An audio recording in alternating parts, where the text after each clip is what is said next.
অর্থায়নের জটিলতায় পিছিয়ে পড়ছে দেশের এসএমই খাত। একই সাথে বৃহৎ শিল্প গোষ্ঠীদের আগ্রাসনের কারণেও প্রতিযোগিতায় টিকে থাকতে পারছে না ক্ষুদ্র উদ্যোক্তারা। বুধবার রাজধানীতে ইকোনমিক রিপোর্টার্স ফোরাম আয়োজিত এসএমই খাতের সম্ভাবনা ও চ্যালেঞ্জ শীর্ষক আলোচনায় এমন মত উঠে আসে।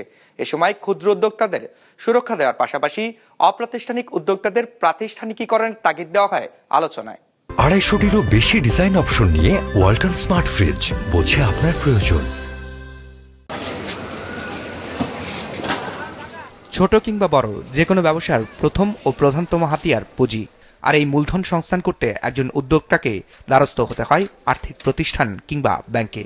তবে যথাযথ তথ্য উপাত্ত উপস্থাপন করতে না পারায় বেশিরভাগ উদ্যোক্তাকেই ঋণ দেয় না দেশের ব্যাংকগুলো, যার ফলে উচ্চ সুদের সমিতি কিংবা মহাজন থেকে ঋণ নিতে হয় তাদের। ফলে পিছিয়ে পড়ছে এ খাতের উদ্যোক্তারা। যত অবকাঠামোই আপনি দিবেন, ও সেখানেই পয়সা দেবে যেখানে সে তার রিটার্নটা আপনি সিকিউরড হবে। এছাড়া কিন্তু প্রাইভেট সেক্টর ব্যাংকরা কোনোভাবেই ফান্ডিং করবে না, এবং তারা কাগজের অনেক মিলিয়ে মিশিয়ে মেজর একটা ফান্ডিং কিন্তু মিডিয়াম এন্টারপ্রাইজকে দিচ্ছে। আমাদের যে সারা বাংলাদেশের প্রত্যন্ত অঞ্চলে কুটির, ক্ষুদ্র, স্মল এন্টারপ্রাইজ আছেন, ওনারা কিন্তু এই সুবিধা থেকে বঞ্চিতই রয়ে যাচ্ছে। এসএমই খাত নিয়ে আয়োজিত এই অনুষ্ঠানে জানানো হয়, দেশে মাইক্রো, ক্ষুদ্র ও মাঝারি মিলিয়ে এসএমই শিল্প প্রতিষ্ঠান আছে প্রায় ৭৮,১৩,০০০টি। এর মধ্যে এমএসএমই ও শুধু এসএমই আছে প্রায় 18.5 লাখ, যেখানে সব মিলিয়ে কর্মরত আছে প্রায় 2 কোটিরও বেশি জনগোষ্ঠী। এর বাইরেও আরো কোটিখানিক উদ্যোগ আছে যেগুলো নেই কোনো প্রাতিষ্ঠানিক রূপ, যার ফলে বিপুল পরিমাণ রাজস্ব বঞ্চিত হচ্ছে সরকার, যা থেকে উত্তরণে বিশেষ কর্মপরিকল্পনার কথা জানানো হয় এসএমই ফাউন্ডেশনের পক্ষ থেকে। এখন কিন্তু প্রত্যেকের মোবাইল নাম্বারে কিন্তু এনআইডি কার্ড যুক্ত থাকে, তাই না? আমরা সেই ক্ষেত্রে ট্রেড লাইসেন্স না হইয়া ওই ধরনের ডেটাবেস করা যায় কিনা যে তার এই ইনফর্মাল সেক্টরের এদের এনআইডি কার্ড হলিয়া না, হ্যাঁ, এইটার মাধ্যমে আমরা ই ডেটাবেস করে তাদেরকে সহযোগিতা দেওয়া যায় কিনা এটা আমরা তুলে ধরব।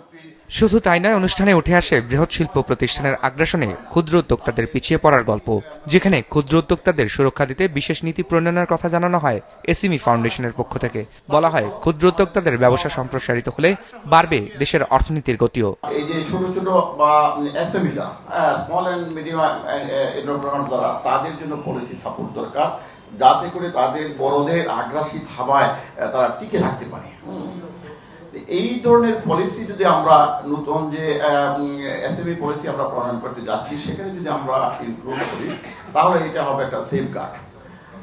আর দ্বিতীয় কথা আমি বলতে চাই যে আসলে আমাদের দেশে কিন্তু অনেক পলিসি থাকে, অনেক ভালো ভালো পলিসি থাকে, কিন্তু ইমপ্লিমেন্টেশনটা হলো সবচেয়ে, এক্সিকিউশনটা হলো সবচেয়ে গুরুত্বপূর্ণ। এইখানে কি আমরা অনেক সময় ফেল করি। হ্যাঁ, এখানে নানা ফাঁক করে বড়রা ছোটদেরকে ঠিক থাবা বসাই দেয়। এইটি যাতে বসাতে না পারে, আমাদের সম্মিলিত উদ্যোগ দরকার, সকলকে এগিয়ে আসতে হবে। কোথায় কোথায় সে অনিয়ম করে এই কাজটি করছে, এটি দেখা দরকার। এসএমই ফাউন্ডেশনের দেওয়া তথ্য মতে দেশের অর্থনীতিতে বর্তমানে শিল্প খাতের অবদান 37%, যেখানে এসএমইর অবদান 30%। বিজনেস রিপোর্ট, মাছরাঙা টেলিভিশন।